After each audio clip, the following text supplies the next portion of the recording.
Imagine this. Picture a scene from millennia ago. You're in a cave, a dimly lit space where shadows dance with the flickering firelight. It's 7,000 years ago, a time when survival was a daily struggle, and the world was a mysterious and often dangerous place. And to top it all off, you're experiencing a splitting headache, a throbbing pain that makes it hard to focus on anything else. Just when you think you can't take it anymore, your friend approaches, their figure silhouetted against the fire, and in their hand they hold a piece of flint, carefully napped to a sharp edge. They're ready to drill a hole, a precise and deliberate act, a hole in your skull. This is trepanation, a procedure that might seem barbaric to us today, but it represents one of humanity's earliest and perhaps most daring medical procedures, a testament to early human ingenuity and desperation. Astonishingly, and against all odds, some patients survived this ordeal, as the evidence of healing around these ancient skull holes clearly shows, with bone regrowing around the edges of the drilled opening. But why do this? What drove our ancestors to such extreme measures? Maybe it was a spiritual practice, an attempt to let out evil spirits believed to be trapped within the head. Or perhaps it was a more practical approach, a way to relieve pressure after a traumatic head injury. Whatever the reason, it's a testament to our inherent refusal to simply accept suffering as an unchangeable fate. Right from the very start, we've been tinkerers, always experimenting, always trying to improve our circumstances. We've been willing to risk everything, even our lives, in the relentless pursuit of a solution. The person wielding the flint, taking on the role of healer, and the one enduring it, placing their trust in another, both embody the very essence of our species' bold creativity and unwavering determination. This act, this moment in time, sets the stage for our story, the ongoing saga of human innovation and exploration.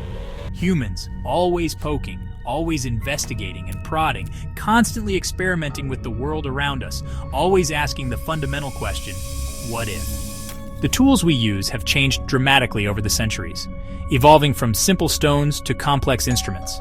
But our innate curiosity, that burning desire to understand the world, hasn't changed one bit.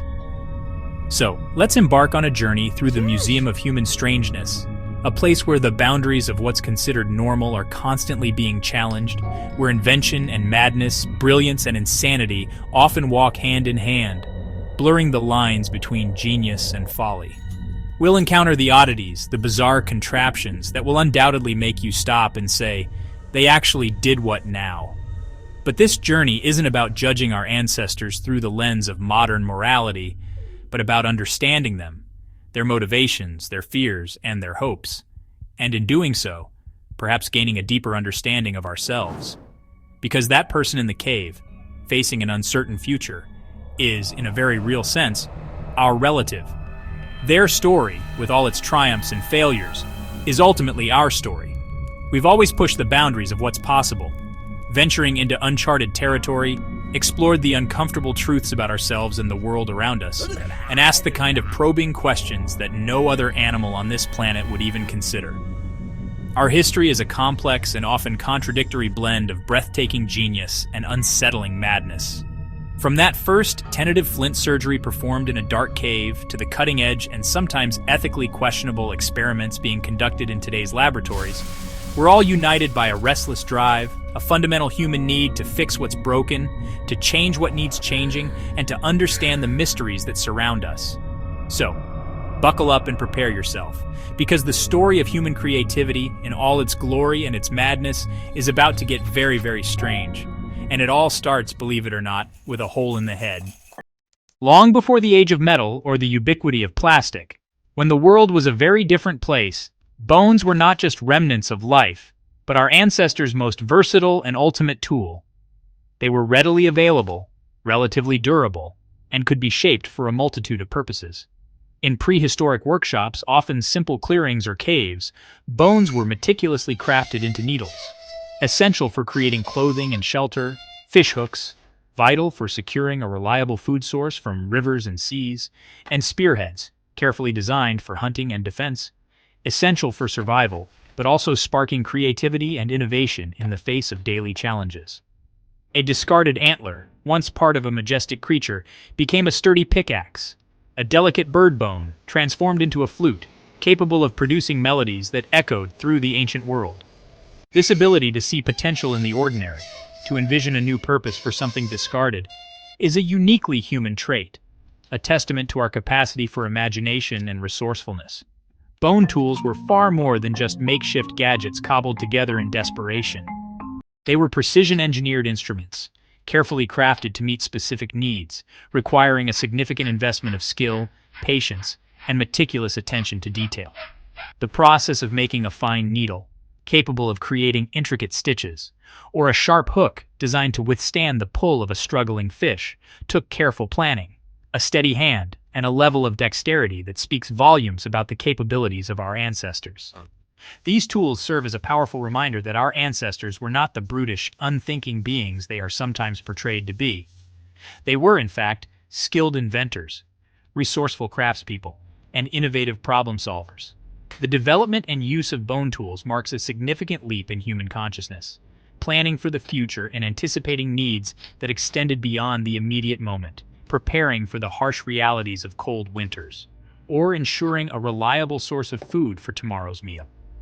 This capacity for foresight, this ability to think ahead and prepare, is one of the key characteristics that separates us from other animals.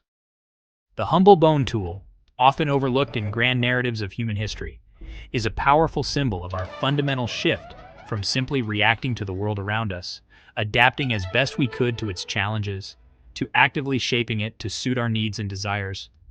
It's the very beginning of technology, the dawn of our relentless pursuit of innovation, a crucial first step on a long and often strange road of invention that continues to this day. Our story of creativity, our relentless drive to improve and innovate, starts with these simple bones, but it certainly doesn't end there. It's a story that is constantly unfolding. Every tool that has been created since, from the simplest hand axe to the most complex computer, is built on this fundamental foundation of ingenuity, resourcefulness, and the unwavering belief in the power of human innovation. The urge to improve, to create, to solve problems is as old as humanity itself, and it continues to drive us forward. As we journey through time, we witness the rise and fall of civilizations, each leaving behind echoes of their existence. Cities, bustling hubs of innovation and societal complexity, emerged as centers of power and culture. These urban landscapes, though now in ruins, once thrived with life and activity. Writing, a revolutionary tool that allowed for the preservation of knowledge, the codification of laws, and the transmission of stories across generations. It's through these ancient texts that we gain insight into their beliefs and practices. And complex religions, systems of belief that sought to explain the mysteries of the universe and provide a framework for moral conduct. Religion played a central role in shaping ancient societies. With powerful gods came powerful demands, expectations of devotion, obedience, and in some cases, sacrifice. These demands reflected the perceived power and influence of the deities. Sometimes the ultimate sacrifice, a practice that, while disturbing to modern sensibilities, was seen as a necessary act of appeasement, or a way to ensure cosmic balance. Human life offered as a testament to the depth of religious conviction, and the perceived importance of maintaining harmony with the divine. In cultures from the Aztecs, where elaborate rituals were performed atop towering pyramids, to the Carthaginians, a maritime power that dominated the Mediterranean, ritual sacrifice was a cosmic transaction, a carefully orchestrated exchange intended to influence the gods and ensure the well-being of the community. Not random violence, but a structured and purposeful act with specific aims and intended outcomes. The logic, however unsettling, to keep the universe in balance, to appease the gods, and to ensure the continuation of life as they knew it. Offer what's most valuable, the most precious commodity they possessed. It was organized, meaningful, imbued with deep religious significance, and to them, essential for maintaining the cosmic order and ensuring their survival. Methods varied, reflecting the diverse beliefs and practices of different cultures. Hearts cut out, a practice common in Mesoamerican cultures. Victims drowned, a method employed in various water-based rituals. Or buried alive, a chilling practice found in some ancient societies. Archaeological evidence, unearthed through painstaking excavation and analysis, mass graves, silent testaments to the scale of these practices, temple burials, offering insights into the beliefs surrounding death and the afterlife, confirms these rituals, providing tangible proof of practices that might otherwise seem unbelievable. What one society saw as sacred, a vital component of their spiritual and social fabric, another might see as horror, a barbaric and incomprehensible act. This practice reveals the dark side of human creativity, the capacity to devise elaborate and often disturbing solutions to perceived problems. Immense organization, belief, and justification, all required to carry out such acts on a societal scale. Priests, architects, and social structures, each playing a crucial role in the execution and perpetuation of these rituals, all work together, united by a shared belief system and a common purpose. To make the unthinkable seem necessary, to rationalize acts that would otherwise be considered abhorrent. It's problem-solving, a twisted form of ingenuity applied to existential anxieties, but with chilling solutions that challenge our understanding of human nature and the boundaries of morality. Our capacity for belief can build cathedrals, soaring monuments to faith and human aspiration, or demand blood, a stark reminder of the potential for belief to be twisted and used to justify unspeakable acts. The line between genius and madness is thin, and these ancient practices serve as a cautionary tale. These acts remind us with chilling clarity, creativity isn't always benevolent, that the same ingenuity that can produce great art and scientific breakthroughs can also be used to devise instruments of suffering. Sometimes it's terrifyingly powerful, capable of shaping entire societies and justifying acts that defy our modern sensibilities. Welcome to the Middle Ages, where creativity took a dark turn. Torture devices, the Iron Maiden, the rack, machines designed for pain, not just punishment.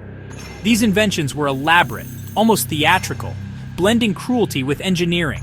Torture was seen as a tool for extracting confessions, a grim legal necessity. Public executions became spectacles, reinforcing authority through fear. These devices are monuments to human ingenuity, serving control, cruelty, and the justification of both. Our creativity can build wonders or nightmares. Enter the 20th century. Now we probe the mind.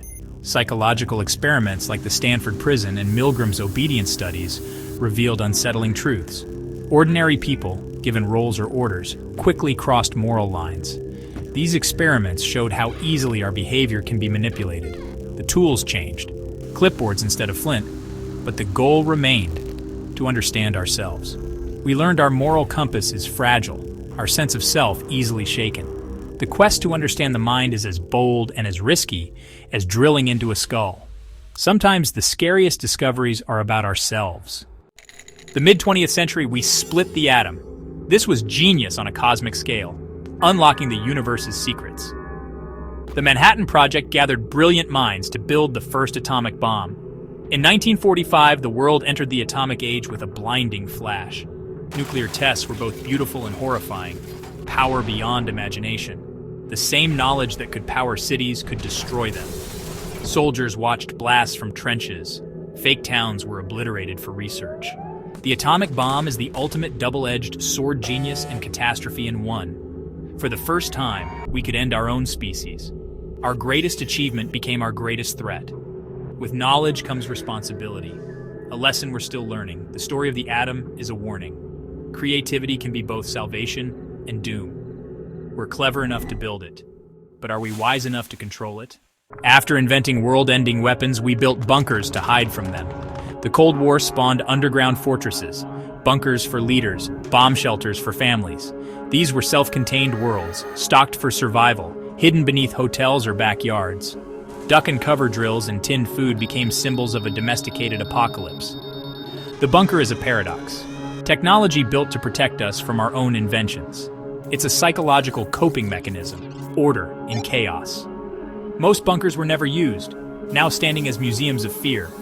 They remind us of our will to survive, and the world we created to fear. We built the bomb, then dug the hole to hide from it. Our creativity is both shield and sword. In the modern era, we face death with a new idea: cryonics. Some choose to be frozen after death, hoping future science will revive them. The process is sci-fi come to life. Cooling bodies, replacing blood, waiting in liquid nitrogen. It's a gamble. Faith in science, hope for a second chance, or fear of oblivion. Cryonics is the ultimate refusal to accept the end. It's both hopeful and absurd. a testament to our desire to fix even death. Whether it works or not, these frozen pioneers embody our endless creativity. We're not just fixing headaches anymore, we're trying to fix mortality itself. Our story is one of hope, hubris, and the refusal to let go. We've journeyed from skull surgery in caves to frozen bodies in steel tanks. Along the way, gods demanding blood, machines for pain, bombs that could end the world. Our defining trait is relentless, reckless creativity. The same impulse builds hospitals and torture chambers, symphonies and weapons. We are a species of contradictions. Brilliant minds, primal instincts. Our history is a story of internal conflict, genius, and madness intertwined. Every invention, every horror is a clue to our baffling blueprint. Our creativity is blinding and beautiful, dangerous and awe-inspiring. We're the only species that asks, can we change the rules? From skulls to atoms to death itself, we try, and we'll keep trying. We are the curious, inventive species, poking the universe just to see what happens. That, for better or worse, is our story, and it's far from over.